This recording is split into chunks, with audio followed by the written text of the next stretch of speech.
Of কাজীতে আপনাদের স্বাগতম। আজ আপনারা শুনছেন সৈয়দ মুস্তাফা সিরাজের লেখা কাটিহারের গঙ্গারাম। এই গল্পটি সংগ্রহ করা হয়েছে ভৌতিক গল্প সমগ্র বই থেকে, যা পত্রভারতী থেকে 2008 সালের ফেব্রুয়ারিতে প্রথম প্রকাশিত হয়। কণ্ঠে আছে আমি কাজী আসফর। শুরু হচ্ছে কাটিহারের গঙ্গারাম। ছোট মামার সঙ্গে রাত বিরেতে বাইরে কোথাও গেলেই কী সব বিদঘুটে কাণ্ড বেঁধে যায়।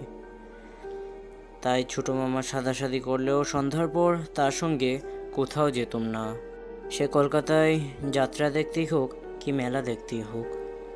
অবশ্য সবসময় দোষটা যে ছোট মামারই এমন কিন্তু নয়। কোথাও দিন দুপুরে গিয়ে কোনো কারণে ফিরতে সন্ধ্যা বা রাত্রি তো হতেই পারে, তখন কি আর করা যাবে। তেমনই একটা রাতের বিদঘুটে কাণ্ডের কথা মনে পড়ে গেল। সেটা গোড়া থেকেই বলা যাক। ঠাকুরদা সপ্তাহে 3 দিন দাড়ি কামাতেন, আর তার দাড়ি কামাতে আসতো ভোলারাম নরসুন্দর। ভোলারামকে নাপিত বললে জিভ কেটে সে বলতো, ছি ছি, নাপিত বলতে নেই। নাপিত বললে কি হবে জানো খোকা বাবু, এই বয়সেই বড় বাবুর মতো তোমার গুফ দাড়ি গজিয়ে যাবে। আমাকে বলবে নরসুন্দর কেমন। এই ভোলারামের অভ্যাস ছিল দাড়ি কামাতে কামাতে গায়ের সব রকম খবর বলা।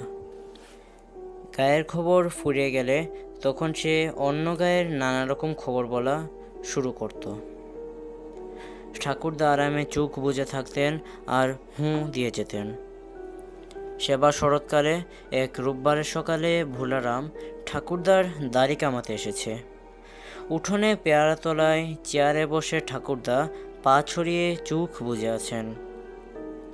ভোলারাম অভ্যাস মতো ঠাকুরদার গালে সাবান মাখাতে মাখাতে বক বক করে চলেছে। দাড়ি কামানো হয়ে গেলে সে ঠাকুরদার গুফ ছাড়তে কাঁচি বের করলো। তার খবরের এইখানটাই ছিল সিঙ্গি মশাইয়ের ঠাকুরুন দিঘির মাছ। জেলেরা জালে একটা 10 কেজি মাছ তুলেছিল। মাছটার লেজের কাছে নাকি সিঙ্গি মশাইয়ের নাম লেখা।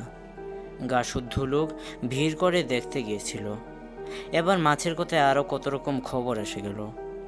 গুফ ছাটা হয়ে গেলে আয়নায় গুফ দেখতে দেখতে ঠাকুরদা বললেন, হ্যাঁ হে ভোলারাম, এত রকম মাছের খবর তো দিচ্ছ, কিন্তু আজকাল আগের মতো বড় বড় খয়রা মাছ দেখি না কেন?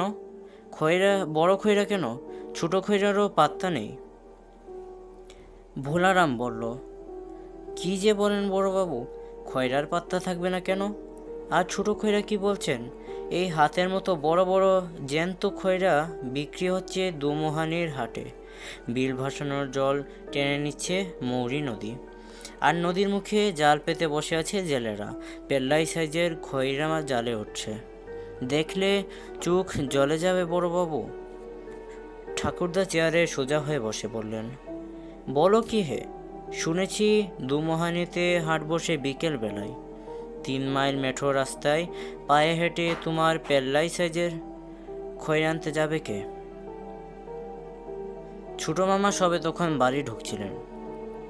তাকে দেখিয়ে ভোলারাম বলল, ওই তো নান্টুবাবুকে পাঠিয়ে দিলেই হলো। দুপুরে খেয়ে দিয়ে বেরিয়ে যাবেন। পরন্ত বেলায় বিল থেকে মাছ আসতে শুরু করবে। সস্তার 3 বস্তা বলে কথা আছে না? 10 টাকা কেজি দর হাঁকতে হাঁকতে মেছুনি মাছিরা শেষ অবধি 5 টাকায় দর নামাবে। অত খদ্দের কথা। ছোট মামার ডাকনাম নান্টু আর আমার ডাকনাম পুটু। ঠাকুরদার হুকুম না মেনে উপায় নেই। ছোট মামা মুখ বেজার করে ঘরে ঢুকলেন। বিকেলে স্কুল মাঠে ক্রিকেটের টুর্নামেন্ট। আমিও মনমরা হয়ে গেলুম। একা একা কি খেলা দেখতে ভালো লাগে? ভোলারাম নরসুন্দর ছুরি কাচি নরুন গুটিয়ে ছোট্ট বাক্সতে ভরে আমার দিকে তাকালো। চোখ নাচিয়ে সে বলল, পুটুবাবু, তুমিও মামার সঙ্গে যেও। দুমোহানির হাটতলায় ম্যাজিক বাজির তাঁবু বসেছে। কাটা মুন্ডুর খেলা দেখলে তুমি একেবারে অবাক হয়ে যাবে। হাঁ গো পুটুবাবু, 2 চোখের দিব্যি, আমি নিজে গিয়ে দেখে এসেছি। কাটামুন্ডু কথা বলছে। ঠাকুরদা সায় দিয়ে বললেন, বা এখন তো পুজোর ছুটি। পুটু, নান্টুর সঙ্গে দুমোহানি গিয়ে ম্যাজিক দেখে এসো, আমি বাড়তি টাকা দেব। পাড়া গাঁয়ের ছেলেদের পায়ে হাঁটার অভ্যাস তখনও ছিল। এদিকের লোকে দূরত্ব মাপতে কিলোমিটার বলতো না, কিলোগ্রাম বা কেজি অবশ্য চালু হয়েছিল, কিন্তু মাইল বা ক্রুশ কথাটা চালু ছিল। 3 মাইল মানে 1.5 ক্রুশ। মাটির রাস্তা শরৎকালে মোটামুটি শুকিয়ে খটখটে হয়েছে, তবে কোথাও কোথাও একটু কাদা আছে। দুধারে আদিগন্ত ধান ক্ষেত, কখনো গাছপালার জটলা বা ঝোপঝাড়। দুমহানির হাটতলায় পৌঁছে দেখি সত্যি ম্যাজিকের তাঁবু বসেছে। একটু পরেই মাইকে গান বাজনা শুরু হয়ে গেল। মনটা নেচে উঠল। খয়রা মাছ কিনে ম্যাজিকের টিকিট কাটতে বললুম ছোটো মামাকে। ছোটো মামা যেখানে মাছ বিক্রি হচ্ছিল সেখানে গেলেন। হাটে বড্ড ভিড়। ছোটো মামার কোমরের কাছে শার্টটা আঁকড়ে ধরেছিলুম, পাছে হারিয়ে যায়। একটু পরে দেখলুম ভোলারাম মিথ্যে বলেনি। খয়রা মাছগুলো তার হাতের মতো বড় না হলেও আমার হাতের সাইজ। দরাদরি করে ছোটো মামা 60 টাকায় 1 কেজি খয়রা কিনে থলেই ভরলেন। তারপর ভিড়ের বাইরে গিয়ে তিনি বললেন, বুঝলি পুটু, দর আরও কমবে, কিন্তু আমারও যে কাটামুন্ডুর খেলা দেখতে ইচ্ছে করছে। ওই শোন কি বলছে ম্যাজিশিয়ান।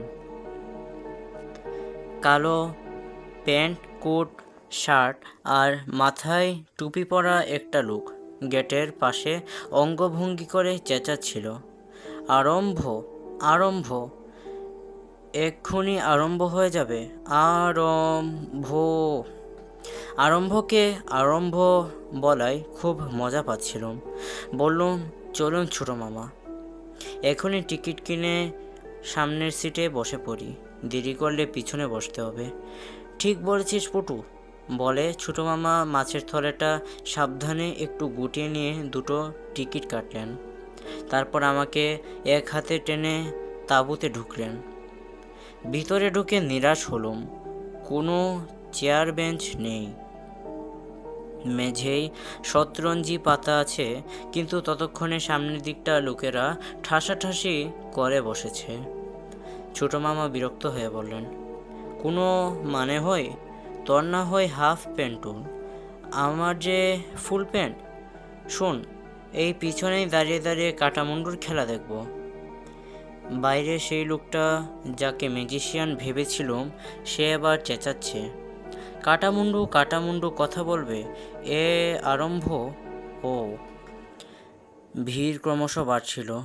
ছোটো মামা আর আমার পিঠ তখন তাঁবুর কাপড়ে ঠেকেছে। এতক্ষণে স্টেজের পর্দা উঠল। তারপর দেখি আমি ম্যাজিশিয়ানকে ঠিকই চিনতে পেরেছিলাম। সে কোন পথে স্টেজে এসে দাঁড়িয়েছে ভেবে পেলুম না।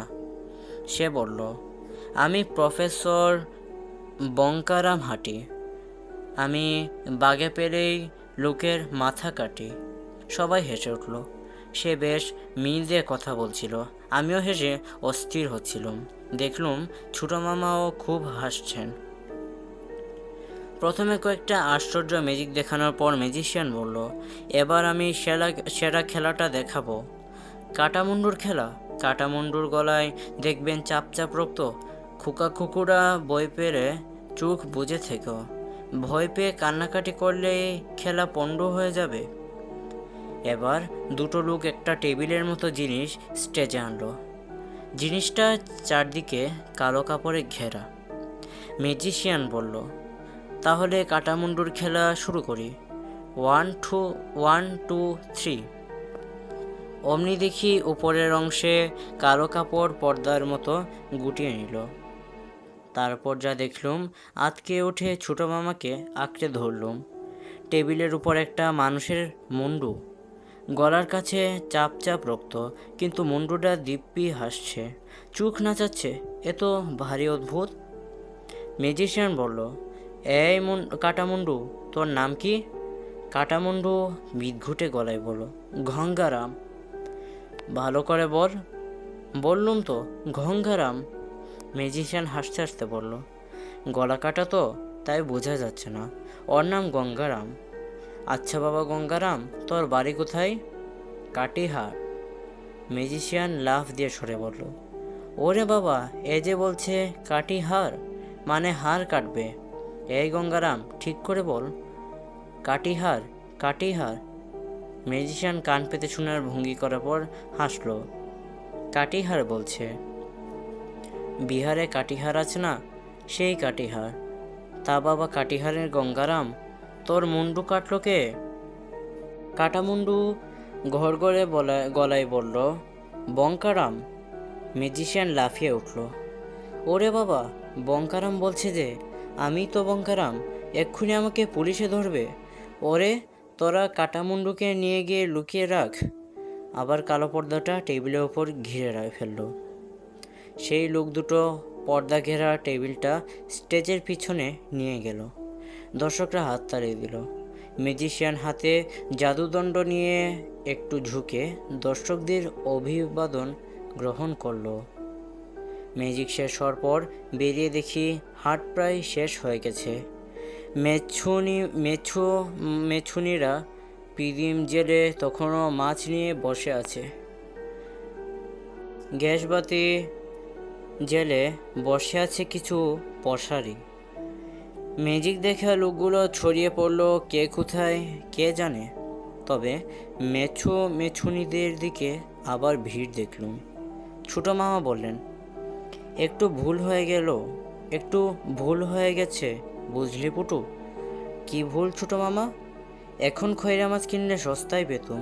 যাকগে, যা হওয়ার হয়ে গেছে, এখন আর ও নিয়ে ভেবে লাভ নেই। কিন্তু বলেই ছোটো মামা থমকে দাঁড়ালেন। জিজ্ঞেস করলুম, কি হলো ছোটো মামা? আরেকটা ভুল করে বসে আছি রে পুটু, টর্চ আনিনি যে। এতক্ষণে আমিও একটু ভাবনায় পড়ে গেলুম। ছোটো মামার সঙ্গে রাত বিরেতে গেলেই কিসব বিদঘুটে কাণ্ড হয়, এতক্ষণ মনে ছিল না। ছোটো মামা বললেন, চাঁদ উঠতে দেরি আছে, তো অতক্ষণ অপেক্ষা করলে তোর ঠাকুরদার পাতে রাত্রিবেলা এই খয়রা মাছ পড়বে না।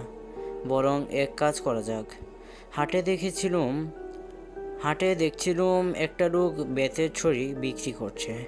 আয় তো দেখি, একটা ছড়ি টরিন সঙ্গে থাকলে সাহস বাড়ে, বুঝলি পুটু? মাত্র 2 টাকায় একটা বেতের ছড়ি পাওয়া গেল।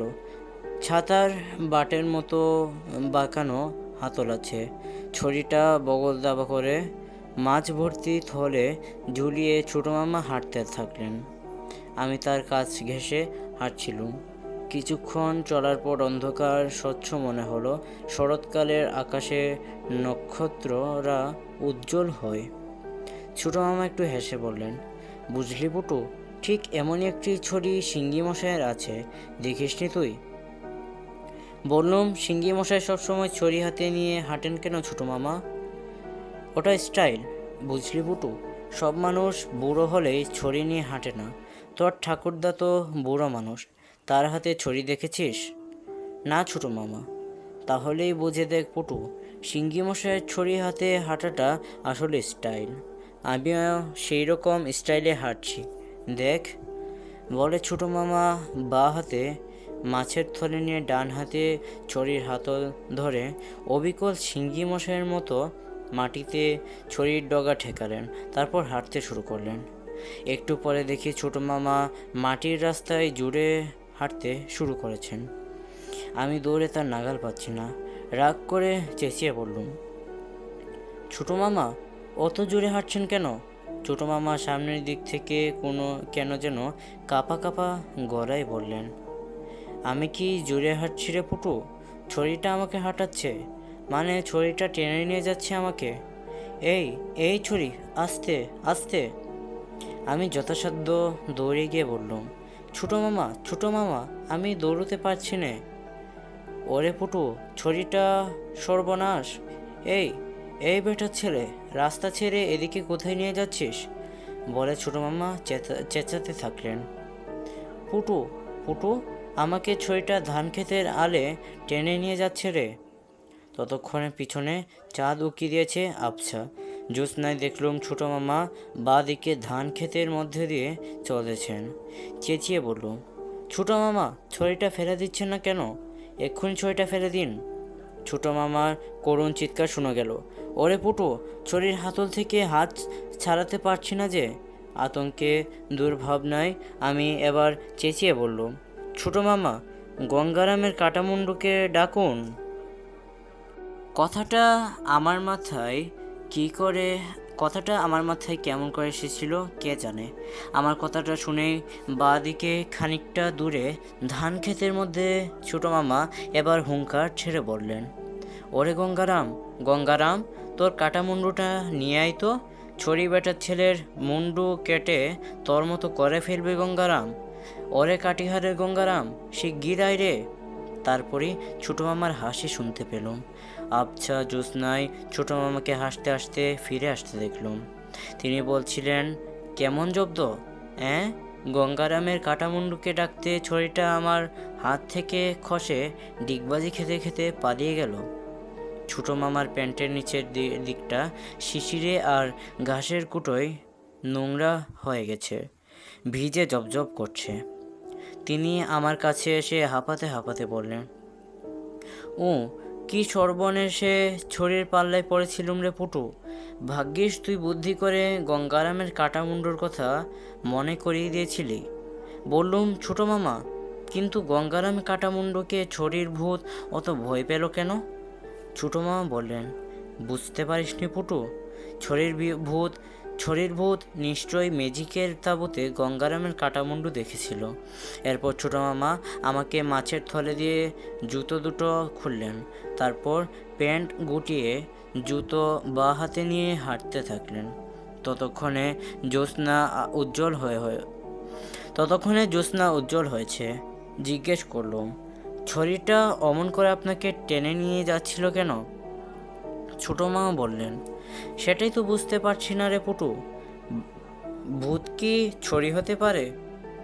আমার মনে হচ্ছে ওটা কোনো ভূতের ছড়ি। বুঝলি, ছড়িওয়ালা কোনো মরা মানুষের ছড়ি সস্তায় কিনে আমাকে বেচেছিল। কথাটা বলেই ছোট মামা থমকে দাঁড়ালেন। জিজ্ঞেস করলুম, কি হলো ছোট মামা? ওই দেখতে পাচ্ছিস, ছড়ি বাটার ছেলে আমাদের আগে আগে খুটখুট শব্দ করে হেঁটে চলেছে। ভয় পেয়ে বললুম, ছোট মামা, ছড়ি হাঁটছে না, ভূত ছড়ি হাতে নিয়ে হাঁটছে। এবার ছোট মামা হুঙ্কার দিয়ে বললেন, আয় তো পটু, দেখিয়ে বেটার ছেলেকে, এখনো এত সাহস।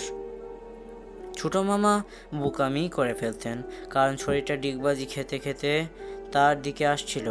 আমি চেঁচিয়ে উঠলুম, গঙ্গারাম, গঙ্গারাম, তোমার কাটামুন্ডু নিয়ে এসো শিগগির। অমনি দেখলুম ছড়িটা পাশের ধান ক্ষেতের উপর দিয়ে উধাও হয়ে গেল। ছোট মামা বললেন, ধ্যাত্তেরি, কথাটা আমার কিছুতেই মনে থাকছে না। পুটু, আমরা দুজনে এবার গঙ্গারামের কাটামুন্ডু জয় দিতে দিতে হাঁটি। বলে ছোট মামা স্লোগানের সুরে হাঁকলেন, গঙ্গারামের কাটামুন্ডু কি? আমি চেঁচিয়ে বললুম, জয় গঙ্গারামের কাটামুন্ডু। এমন স্লোগান ওই বয়সে কত শুনতুম, তাই চেঁচিয়ে বললুম, অমর রহে, অমর রহে গঙ্গারামের কাটামুন্ডু, জিতা রহে, জিতা রহে। কাটিহারের গঙ্গারাম কি জয়। বাড়ি ঢোকার মুখে ছোট মামা মুচকি এসে বলেছিলেন, ভাগ্যিস ছড়ির ভূতটা প্রফেসর গঙ্গারামের ম্যাজিক দেখতে ঢুকেছিল, নইলে তো ঠাকুরদার খৈরা মাছ আর খাওয়া হতো না। কাটামুন্ডু দেখে ভূতটাও ভয় পেয়েছিল, কিন্তু ম্যাজিক দেখতে আমরা না ঢুকলে আমাদের দুজনের অবস্থাটা কি হতো সেটার ছোট মামাকে বলিনি। আজ এ পর্যন্তই ছিল। পরবর্তী ভিডিও নিয়ে খুব শীঘ্রই ভয়েস অফ কাজীতে উপস্থিত হব। এই ভিডিওটি ভালো লেগে থাকলে অবশ্যই চ্যানেলটি সাবস্ক্রাইব করে পাশে থাকবেন।